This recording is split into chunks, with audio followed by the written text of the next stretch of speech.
MLA Rakesh Reddy సమక్షంలో 150 మంది బీజేపీలో చేరుక. ఆర్మూరు మున్సిపల్ పరిధిలో రాజకీయ వాతావరణం వేడెక్కింది. 8వ వార్డుకు చెందిన బీఆర్ఎస్ యువజన నాయకుడు అరుణ్ తన అనుచరులతో కలిసి బీజేపీలో చేరారు. చిన్నారెడ్డి ఆధ్వర్యంలో అరుణ్ సుమారు 150 మంది అనుచరులతో బైక్ ర్యాలీ నిర్వహించి ఆర్మూరు ఎమ్మెల్యే రాకేష్ రెడ్డికి ఘన స్వాగతం పలికారు. అనంతరం వీరందరికీ ఎమ్మెల్యే స్వయంగా కండువాలు కప్పి బీజేపీలోకి ఆహ్వానించారు. ఈ సందర్భంగా అరుణ్ మాట్లాడుతూ బీజేపీ సిద్ధాంతాలు తనను ఆకట్టుకున్నాయని, ప్రధానమంత్రి నరేంద్ర మోదీ తీసుకొస్తున్న అభివృద్ధి పథకాలతో ప్రేరణ పొందినట్లు తెలిపారు. ఎమ్మెల్యే రాకేష్ రెడ్డి మాట్లాడుతూ బీజేపీ పాలనలోనే అభివృద్ధి సాధ్యమని, రానున్న స్థానిక ఎన్నికల్లో ఆర్మూరు మున్సిపాలిటీతో పాటు జిల్లాలోని అన్ని మున్సిపాలిటీలను గెలిచి బీజేపీ జెండా ఎగరవేస్తామని పేర్కొన్నారు. త్వరలోనే ఇతర పార్టీల నేతలు కూడా బీజేపీలో చేరికలు చేయనున్నారని, ఆ సందర్భంలో పెద్ద స్థాయిలో సభ ఏర్పాటు చేస్తామని చెప్పారు. ప్రతి రంగంలోనూ పన్నులు తగ్గించిన ఏకైక పార్టీ బీజేపీ అని ఆయన పేర్కొన్నారు.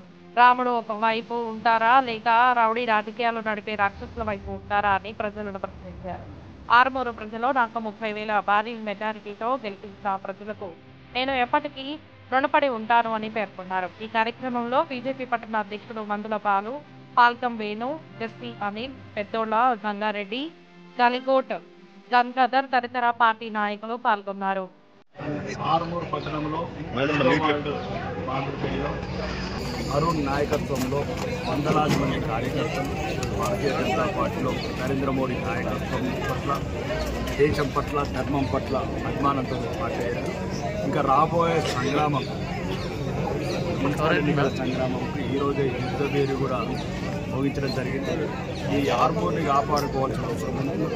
ఆర్మూరు ప్రజలందరికీ చెప్తున్నాము, ముఖ్యంగా హిందువులకు కూడా ఆర్మూరు ప్రజలకు ఎక్కడైతే మన ఊరు ఈరోజు 2 సంవత్సరాల నుంచి ఏ రకంగా ప్రశాంతం ఉంది, ఆర్మూరు కబ్జాలు లేకుండా, కమిషన్ రౌడీజం లేకుండా, ఆడపిల్లలు భరోసాలు తిరగలుగుతున్నారు వీధులలో. అంటే అట్లాంటి ప్రశాంత వాతావరణాన్ని కాపాడుకోవడానికి మీ అందరి సహకారం కోరుతున్న ఒక శాసనసభ్యుడిగా భారతీయ జనతా పార్టీ తరఫున ఆర్మూరుని మళ్ళీ ప్రశాంతమైన కాషాయ నగరంగా చేయడానికి, ప్రశాంత నగరంగా చేయడానికి సహకారం ఎవరెవరైతే ఇన్ని రోజులు 10 ఏళ్ల నుంచి మిమ్మల్ని కాల్చుక తిన్నారో, మిమ్మల్ని కబ్జాలు చేసినారో, మీ ఆడబిడ్డల మీద బీరు బాటలతో పలుకొట్టారు, గంజాయి గ్యాంగులను పెట్టుకుని ఆర్మూరు యువతనంతా పాడి చేశారు, మళ్ళీ రూపాలు మార్చారు, కండువలు మార్చారు, వాడి గుండెలు మారలే, వాడి గుణం మారలే.